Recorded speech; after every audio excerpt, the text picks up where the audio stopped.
Pranesh, you have to turn off your video. You're Oh, not on video unless Dr. Lim asks you a question. Yes, there you go.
All right.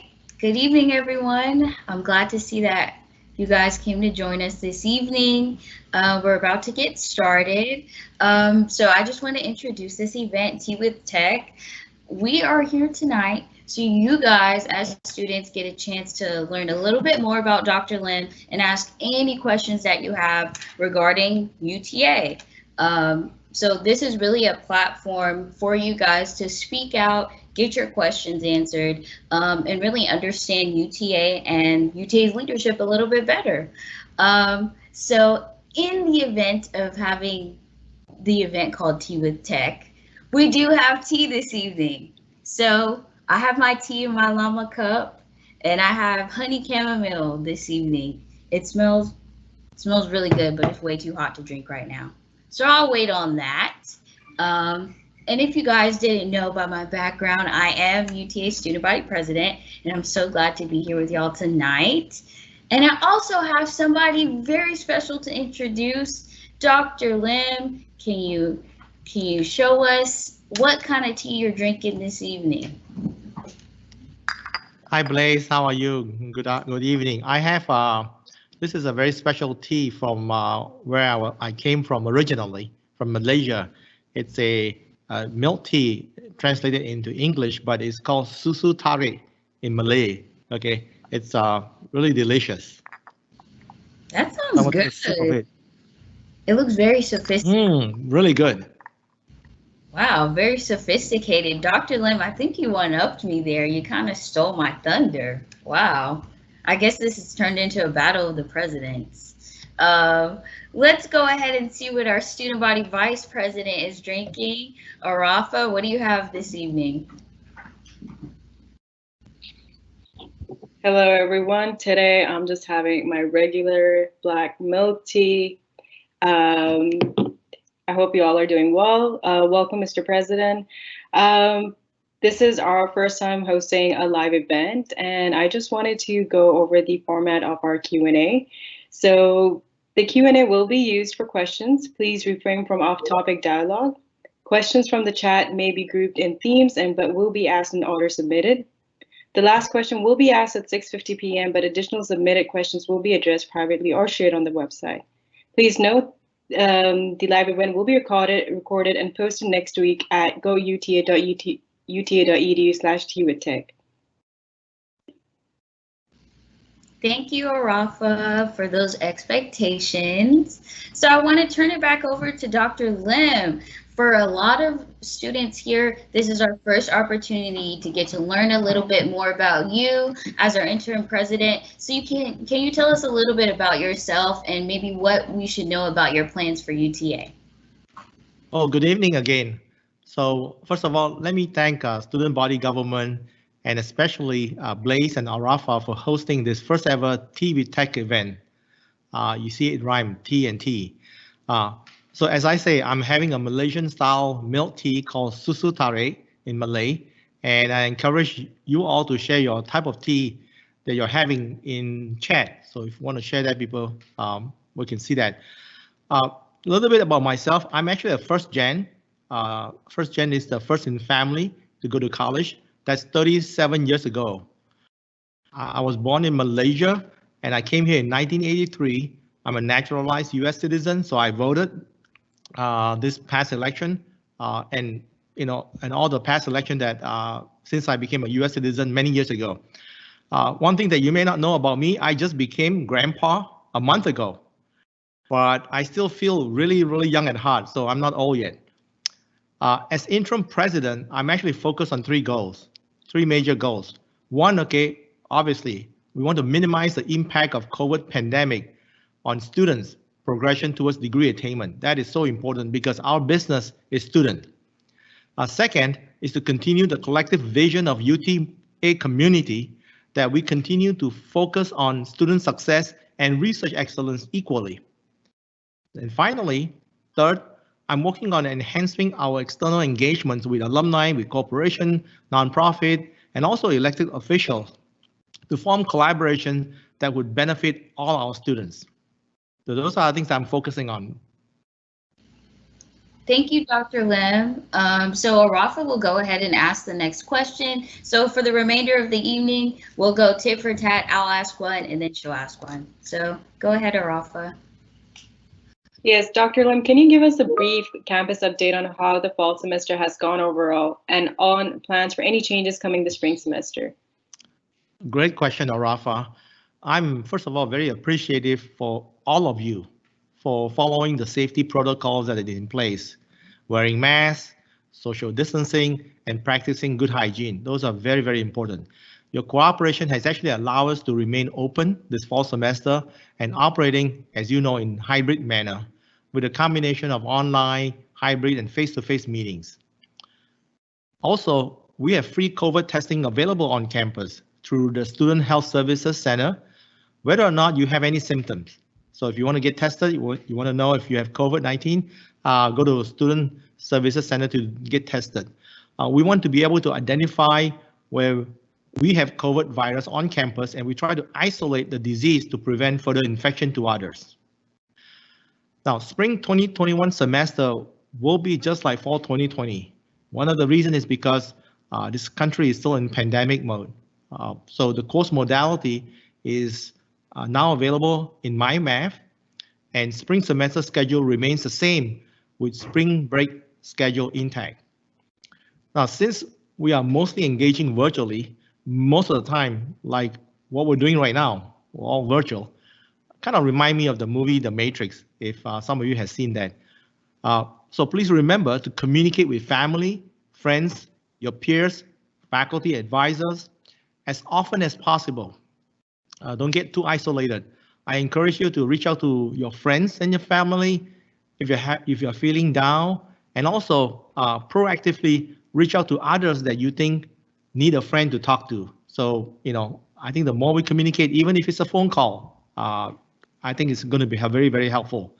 And finally, I do want to thank all of you for your adaptability and patience with e-learning and hybrid course modality. I know it's not easy, as our focus has always been on providing these courses with the highest quality educational experience possible. All right, so I'll just jump right in with the next question. So we are moving back online after Thanksgiving. Dr. Lim, can you explain to us a little bit about what the changes will be? Yes. Actually, what will happen, okay, is after Thanksgiving, semester still continue on. Students will not have any in-person classes.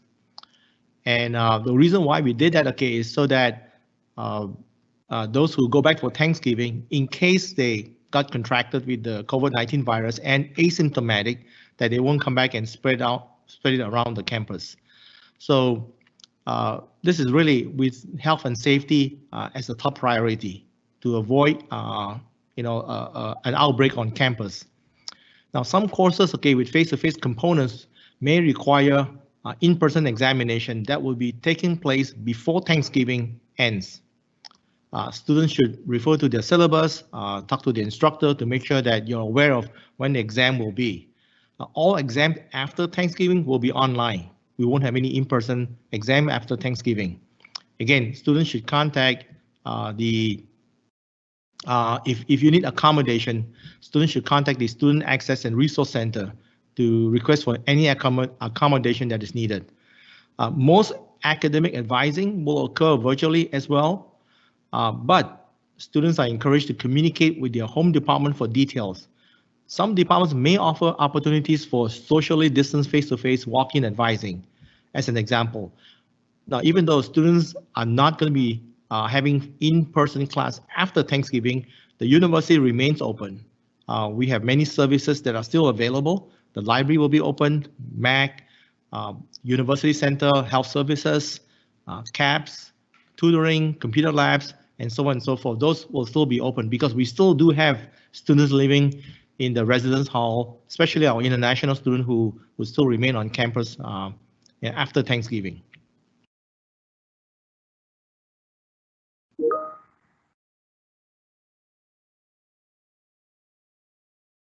Dr. Lim, could you give us an update on the diversity and inclusion initiatives you outlined this summer? Right, thanks. That's also very, very important, ARAFAA. So our diversity, equity, and inclusion comprise of 8 separate initiatives. Now, mention some of them that impact students. First of all, we are planning is underway to incorporate diversity, equity, and inclusion topics in the UNIV 1131 course and UNIV 1100 courses. A pilot will be launched spring of 2021 with the full rollout in fall of 2021. There's also 15 multidisciplinary faculty hiring going on right now, and the idea, okay, is to increase the number of underrepresented population amongst our faculty body to mimic the diversity of our student body. As you know, our student body are very, very diverse. So, but our faculty body needs to be more diverse to match with that.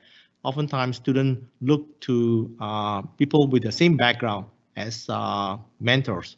So that's critical that we continue to enhance the underrepresented group amongst our faculty. There's also a committee that was formed. This is actually the largest committee on campus, a diversity, equity, and inclusion committee.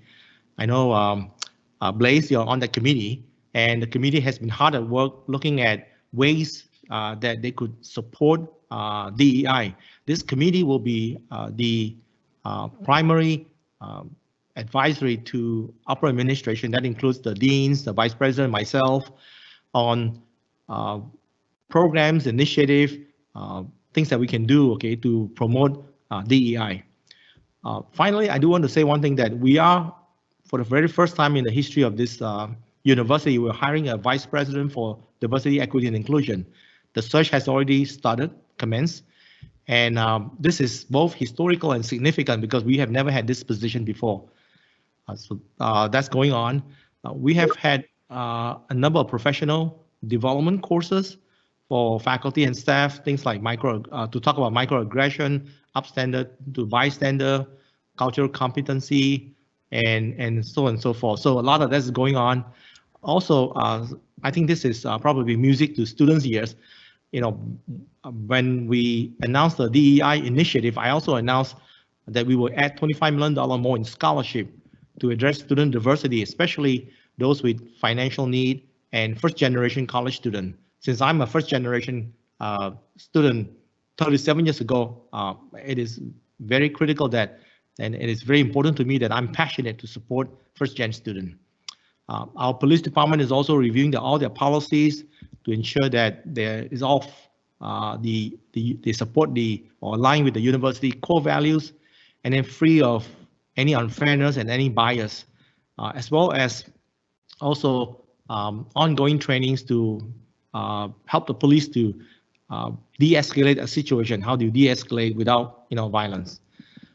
As many of you know, Multicultural Affairs has filled a new staff position focused on providing opportunities to expand programming We are looking to expand the multicultural affairs group later on and expand the number of programming that we provide.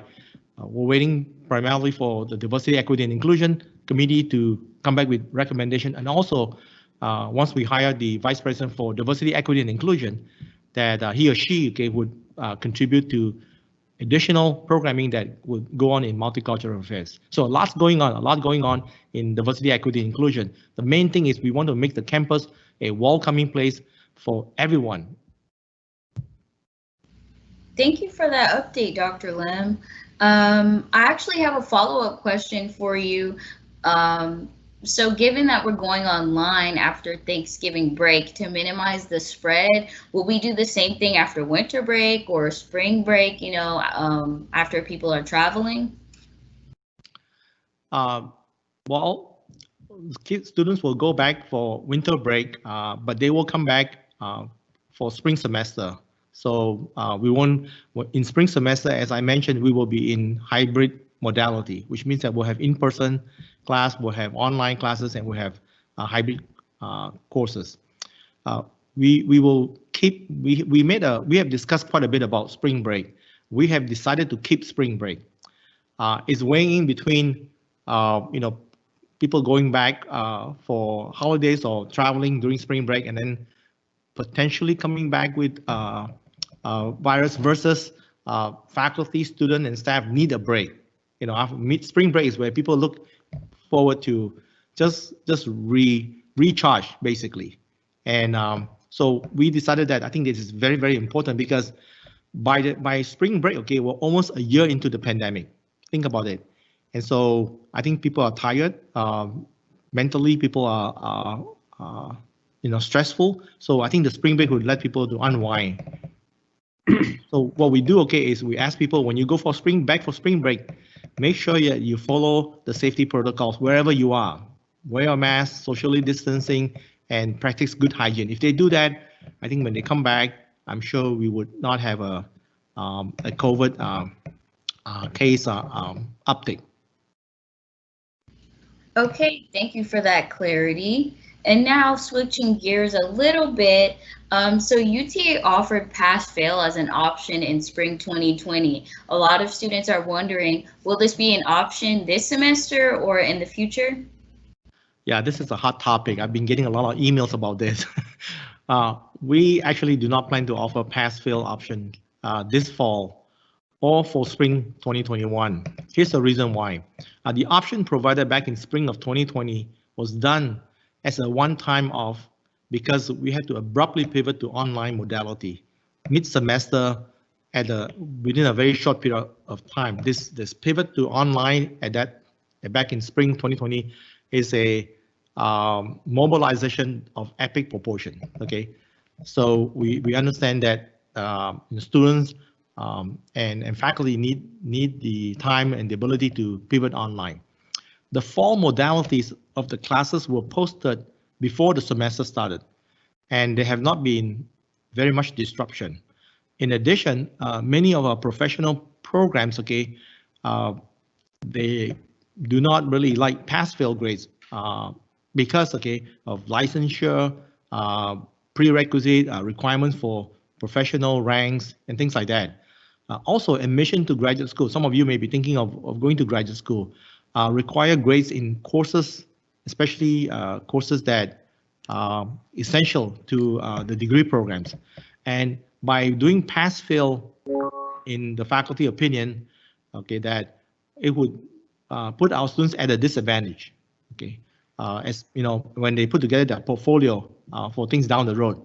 And one other thing too, many accreditation agencies, while back in spring, allow us to do pass-fail. They probably will not approve a pass-fail options, and this may cause some accreditation issue, and we don't want that certainly.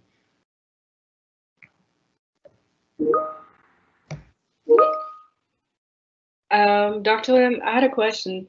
The pandemic, election, racial injustice, both locally and nationally, are some of the major stressors for students. So how can UTA help? There are many ways. I mentioned that some of them earlier.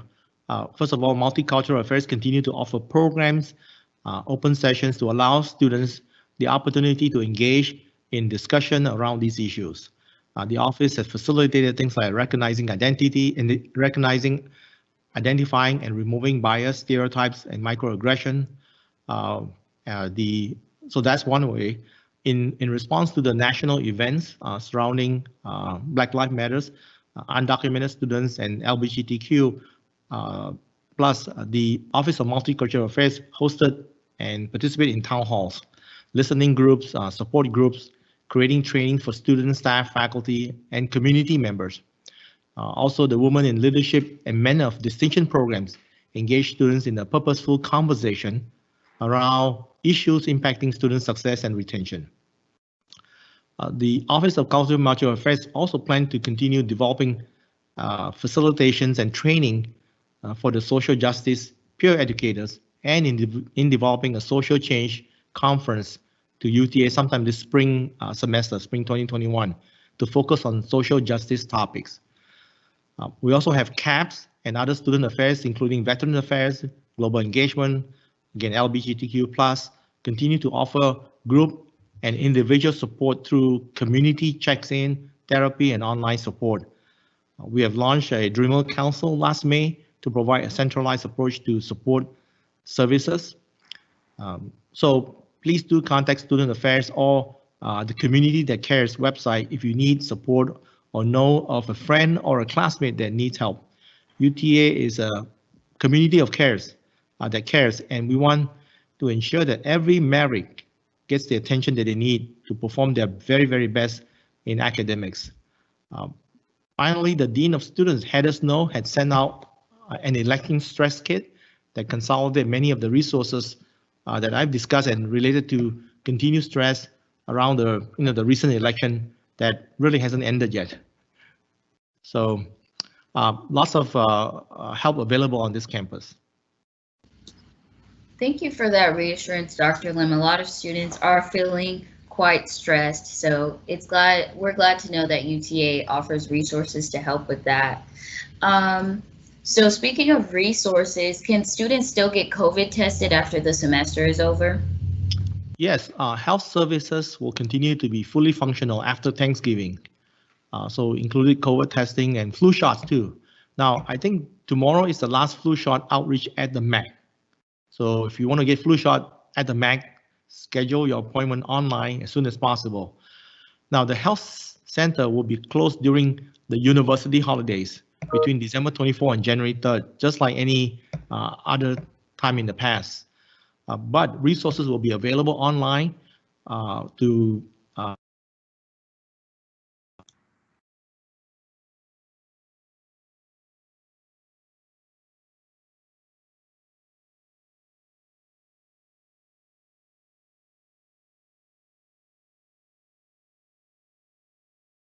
I think we lost Dr. Lim.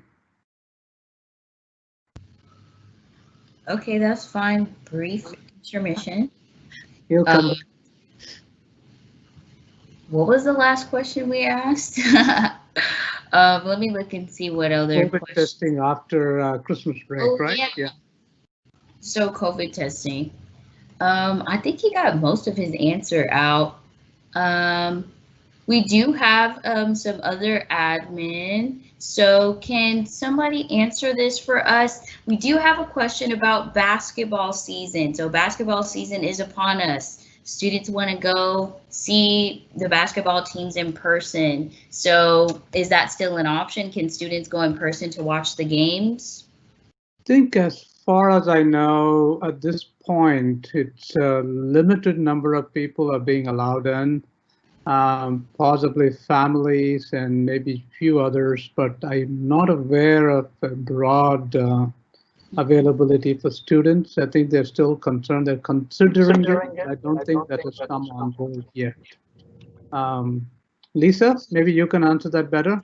Yeah, we actually have made the decision. So we are going to allow about 10% capacity of the College Park Center, which is right around 500 guests that will be allowed to attend for basketball season, starting with our first game at Oklahoma State, which will be November 25th. There will be two options for students to be able to get tickets. They can either do tickets by student organization, and that the Office of Student Organizations will be publishing that, and so that they can do it as a student organization, or students can then go online individually through Mav City app and be able to get their tickets online there, which are free. And so, but it will be limited. The Oklahoma State game will be a really exciting game for UTA, being able to play that team, and then basketball season will continue for both men and women after that. So it'll be a very limited number, so get your tickets fast. Thank you. That is a great update. I'm glad that students still have the option to come celebrate with the team in person, because we will win. And I do have a question. I think Dr. Oswald, you could take this one. Okay. Online classes are usually cheaper than in person, but this semester, many students were forced to take online only when their classes were switched last minute without their approval or knowledge. Essentially, this resulted in students being cheated out of an in-person experience and value. How will UTA address this?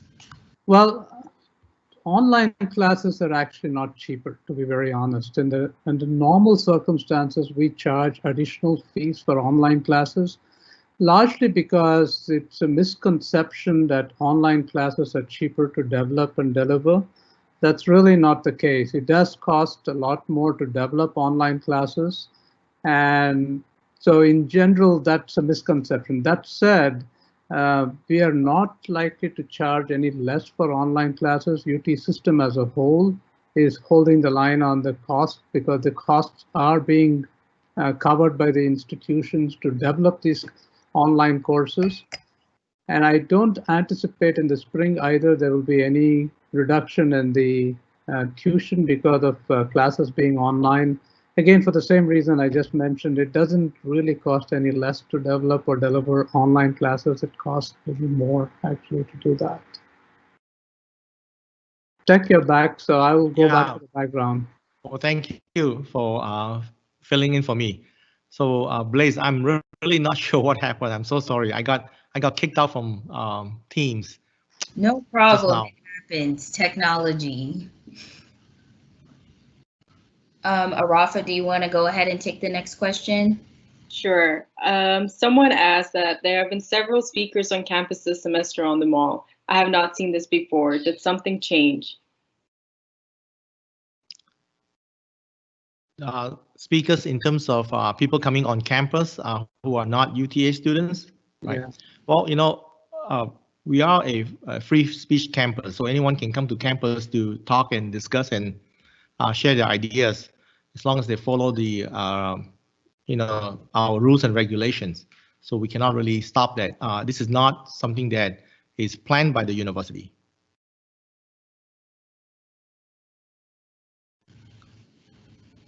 So I kind of have a follow-up question to that. So anyone that is on campus who wants to like come speak or have a presentation or what have you, they're allowed as long as they're following protocols? Right. Okay, that makes sense. I know Vice President Lisa Nagy has been more involved in that. She's on the call here. I'm not sure if she wants to add anything to what I just say. Thank you, Dr. Lim. I would just add that we realize that, you know, some of the speakers that are coming onto campus, you know, right now, some people are in disagreement with their opinions, their point of views, their political stance. And so, you know, we just ask our students that, you know, we try to do civil discourse and try to remain calm during those times. You're not required to listen to them. You can pass right by them. You can ignore them if you do not want to engage in their conversation. A lot of times they are coming to campus to really try to engage our students and have that dialogue with them, but the choice is really yours. So if it is something you're uncomfortable with, or a topic that you disagree with, you do not have to engage in that conversation if you choose not to, but you can if you want to. So it's up to you. But the law did change in the state of Texas, and so we expect that we will see more and more speakers on our campus. Thank you, Lisa and Dr. Lim, for the insight on that one.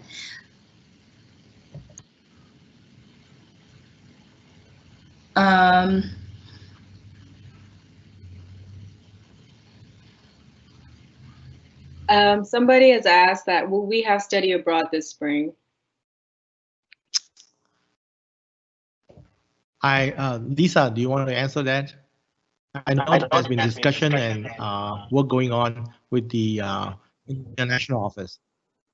Yeah, unfortunately, we will not be doing study abroad trips this spring. However, we are reviewing options for Maymester, so the May break that we typically would have, like 3-week study abroad sessions, as well as for summer 2021. So we are hopeful that we will be able to get back into study abroad and having our students who want to participate in those programs do so. So we're actually reviewing options right now, contacting agencies and exploring with our faculty what their interests are. So hopefully, keeping our fingers crossed that we'll be back to having those programs by Maymester. Thank you, Lisa and Dr. Lim. So another question that came in, so something that students have struggled with more since the pandemic started is advising. So can you tell us what is being done to improve advising? Blaise, can you repeat the question? Somehow I froze and lost half of your questions. Go ahead. No problem. Advising.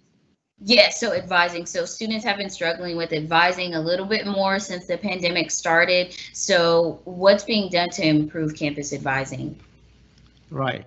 I think the best person to answer that is Dr. Ashley Purgason. She's actually on the call here. So may I ask Ashley to address that? Thank you, Ashley. Yes, I'm very happy to. Good evening, students and families and UTA community. Thank you for joining this talk and for this excellent question. So let me talk a little bit about some of the things that we have done to improve advising. One of the things that we have done is we have hosted professional development sessions with our academic advising community to make sure that they are completely up to speed on all of the latest and greatest with how to maximize technology and how to use Teams effectively to advise students in the best way. And there's a lot more that goes into that besides just saying, please turn on your camera, right? There are many ways that we can create a welcoming, inclusive, and effective environment when advising using technology. So we have done professional development. The other thing that we've done is we worked with the Office of Information Technology to help us set up a system to allow for virtual drop-in advising to occur, and many of our colleges and departments have taken advantage of that technology and that option to allow for that to happen. The other major thing that I would like to point out, Dr. Lim, is that we are in the process right now of finishing a search to hire an assistant vice provost for academic advising. And their job is basically going to be to improve and enhance the excellence of advising all across our campus for all the advising units and all the departments. We have invited student leadership to participate in that search to make sure that your voice is heard. And one of the roles of that job function will actually be to meet with students regularly. So BLAIZE, be ready, and ARAFAA, be ready, because that person will be inviting you for some feedback and discussions. So that's just a few of the things, Dr. Lim. I would also encourage the students that if they are having any specific issues with advising, I would be very glad to assist them. They can contact me personally, or they can always email studentsuccess@uta.edu, and we will have our student success advocates work on their behalf. And those people are trained advisors. They come from an advising background, so we'll be very glad to assist. Let me know if I can provide more info. Thank you. You know, Dr. Purgason, I mentioned that I was first gen 37 years ago, and if I will given those services that you just mentioned, I will be drooling.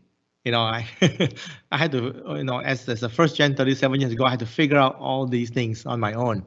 That was difficult. I do have a question for Dr. Purgason. What tea are you having? So, Dr. Lim, would it be okay if I confess to you that I am not a tea person, but I do like soda? And students, don't listen to me because that's not healthy, but I prefer to drink Sprite. So I have a Sprite with me over here. Okay. So in some part of the world, Sprite might be considered tea. Thank you, Ashley. Thank y'all both for those for the answer to that question. I do want to direct this next question to Dr. Lin specifically. So a little birdie told me that your son is YouTube famous. Is that true, Dr. Lin? I don't know if he's famous, but he's a YouTuber. And in case you don't know, he's actually an engineer, a chemical engineer turned YouTuber. He came back he was working for Procter & Gamble a few years ago, and he came back home one day and he said, "Dad, I've got something to tell you." And he's prepared for a lecture from me, okay, for what he's wanted to tell me. He said, "No, Dad, I want to quit my chemical engineering job and be a YouTuber." So I asked him, "Why do you want to do that?"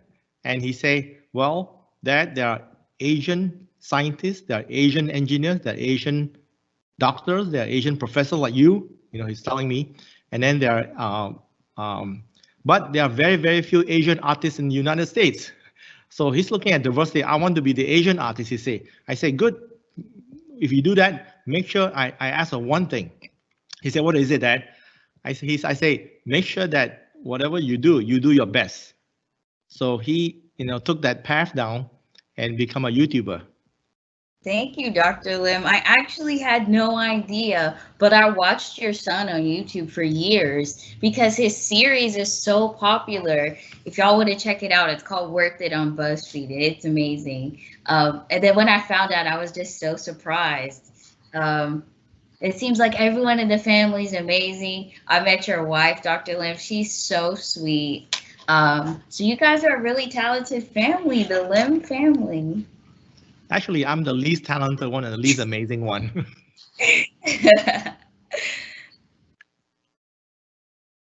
Okay, back to our question. Someone has asked that will we replace the restaurants like Panera in College Park Center, or can we look into closer grocery options near campus? The answer is yes, of course. Okay, it's a little bit challenging in terms of trying to during this time of pandemic to convince retailers and to convince grocery stores, to convince restaurants to set up new shops at the College Park Center or somewhere around campuses because of the pandemic. But you know, I think hopefully post-pandemic, we wanted to you know, attract more of these retails, restaurants, it's CPC. Even, you know, surrounding campuses. Now, some of you may not know this, but in February, we're going to break ground for a new building, a new social work and smart hospital building south of campus. With that, okay, we will give up the social work building north end of campus. And the plan, okay, and this is all very preliminary, the plan, okay, is to turn that into a mixed-use development, and hopefully, you know, we'll have restaurants up there where social work is, perhaps grocery stores, maybe even a hotel, who knows? So that's all being discussed with the City of Arlington. Thank you, Dr. Lim. So I do have another question. Will there be more university-sponsored in-person events in the spring semester? We are trying to put together more in-person events, even during this semester and also in spring semester. You know, as long as we maintain, you know, things like mask, social distancing, and the safety protocols and health protocols in place. So we're trying to, because we understand that students are yearning to have in-person events.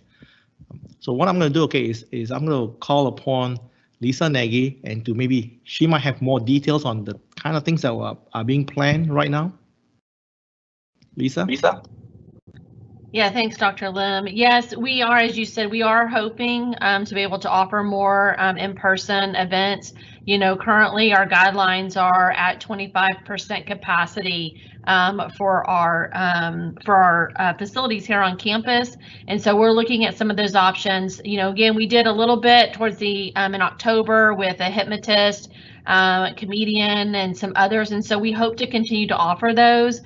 With athletics, you know, coming back as well and starting up for basketball and allowing some, I think that that's going to, you know, help us provide some events. But yes, we do intend to do it. It will be slow. It'll be controlled in safe environments. And, you know, hopefully we'll be able to do some. The winter's kind of a little tricky on providing outside events because it's just so unpredictable on what you're going to get. But we do hope to be doing that. So our Student Activities Board is doing that. I also encourage our student organizations. They are also allowed to coordinate events on campus and can do that as long as they adhere to the event planning guidelines. And so we are also welcoming our student organizations to do those as well. Thank you, Lisa. And also, Lisa, what kind of tea are you having? My favorite tea actually is just iced tea, plain black iced tea, unsweet. Okay. Yep. Always a safe one. It is. I would like to ask questions regarding the graduate students. So graduates from this semester and next semester are worried about entering the job market in this pandemic. What is UTA doing to support these graduates, and what are some things that CDC provides that we can utilize? Well, as you know, we have the Lockheed Martin Career Development Center, and certainly I encourage all students to engage with the center. A lot of the job fair and interviews are done virtually now. In fact, I know some of my own graduate students, when they are given a job offer, they remain in Arlington, even though their job say is in Detroit, because the company would employ them and have them work remotely. That's all possible. My advice to students, okay, in terms of finding a job is just be persistent, be resilient, knowing that this is very tough time for everyone because of the pandemic. I think that given that the vaccine is fast coming out, I know there was a Pfizer one that they say is 90% efficacy. So I think as the vaccine get rolled out and some of these therapeutic get rolled out, the economy would open up. And I'm hopeful that by middle of spring, there will be more jobs available because we still have to, you know, life still has to go on. The other approach, okay, is if you have a tough time getting jobs, one way to overcome that is to go back to school and get a graduate degree, or you know what we call upskilling and reskilling, and that would be an option. Is you can talk to your professor and see what kind of graduate degree would be available to you. Okay, now I'm going to ask and see if our provost, Pranesh Oswald, have any additional thing to add to what I just said. No, hold on a second. Nothing particularly, Teik. I think you covered most of the areas that are important. The main thing I would suggest for students is look for internships as well. Those are a good bridge between getting a permanent job, and many of these internships are got through our career center, but also there are many other opportunities directly applying for internships.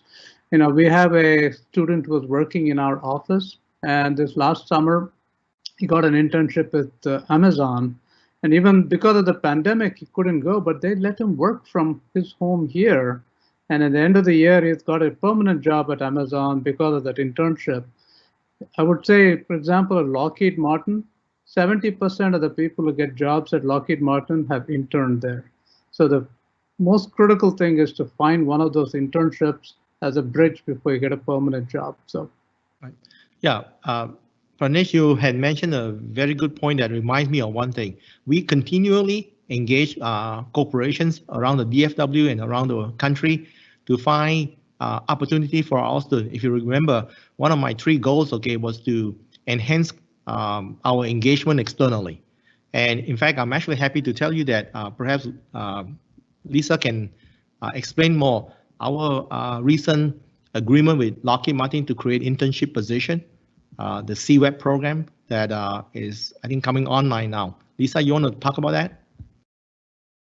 Yeah, thank you for the opportunity to brag about that. So the university is the second in the nation to be able to sign a contract like this with Lockheed Martin that's going to provide a dedicated internship pipeline for all students, not just our engineering students, but business students and marketing and liberal arts students. So it'll be across the board as we expand the program. We're starting with 75 in the pipeline and we'll be working our way over the next couple of years up to 300 students going to Lockheed Martin. But we also have, outside of that, is our EDGE program, which is our program that also expands the dedicated pipeline of our students into different types of companies and corporations. And we're signing agreements. Actually, I signed one just this week with another company. So we've been doing them at various industries and businesses along. And so the Career Development Center has the information on how to do that.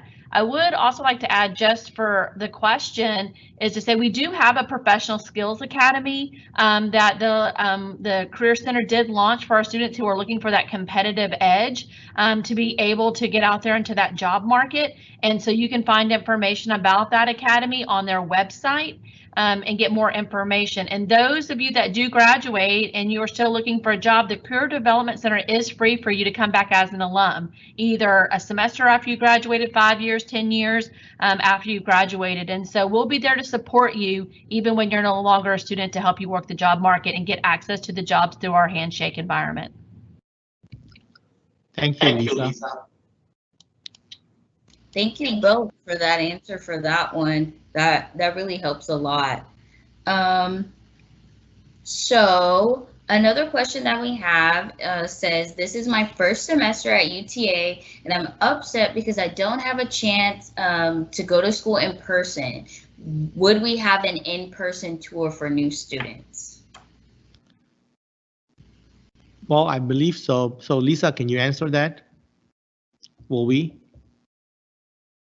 We have done, we've done the in-person tours through the Dan Dipert Welcome Center. So I know that they've been doing a few of those in very small groups this semester. So those have been happening.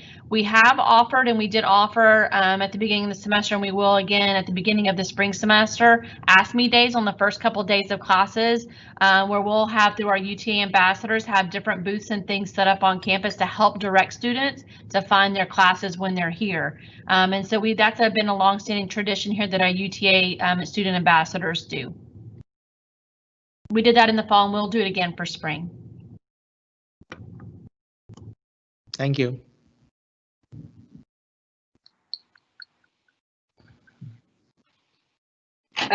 Someone would like to ask, since the end of the Terry Scholarship, does UTA plan on replacing it with any similar transfer scholarships? Dr. Purgason, I think you're very familiar with Terry Scholar. Can you help with that? Sure.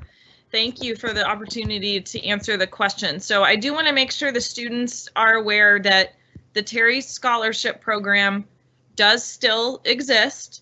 However, as what the student question is referring to is the fact that unfortunately the Terry Foundation in Houston did have to discontinue the transfer portion of that scholarship program. So the scholarship program for freshmen does still exist, and so I wanted to just add that point of clarification. But to address the question of whether UTA will basically be providing transfer scholarships, I do want to make sure that the students are aware that we provide a significant number of transfer scholarships, actually quite a bit more than most of our competitor institutions. I should also mention that, as Dr. Lim said earlier, the institution is investing $25 million additional dollars into scholarships. And Dr. Lim, can you actually answer for me? I apologize. I assume some of those funds will be directed towards our transfer students as well. Yes, absolutely. That's Okay. true. So this is all managed out of the Enrollment Management Office.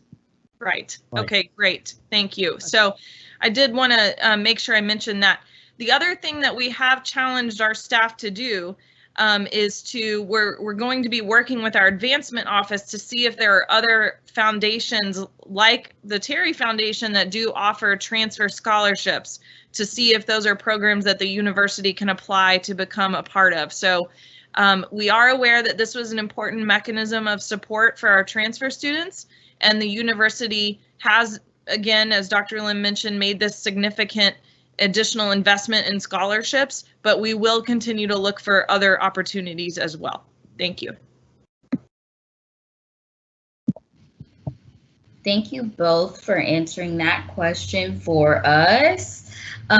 So as time is winding down, I just want to thank everyone for coming out. We'll post in the chat some ways that you can get involved with student government, because student government is amazing and we work really hard, and you can definitely join our team, and we're always looking for people to join us. If you guys liked this, don't worry, we will be planning for a future Tea with Tech next semester. And you can also refer back to the link that you used to join this, go.uta.edu/teawithtech for recording next week. And ARAFAA, Dr. Lim, some of the superstars of this call, thank you guys so much for being here, assisting and answering our students' questions. Thank you to all the students who asked questions and participated, and we really appreciate you guys. We hope y'all have a great night. Thank you, Blaze, and thank you, ARAFAA, for hosting this event. Night. Thanks, guys.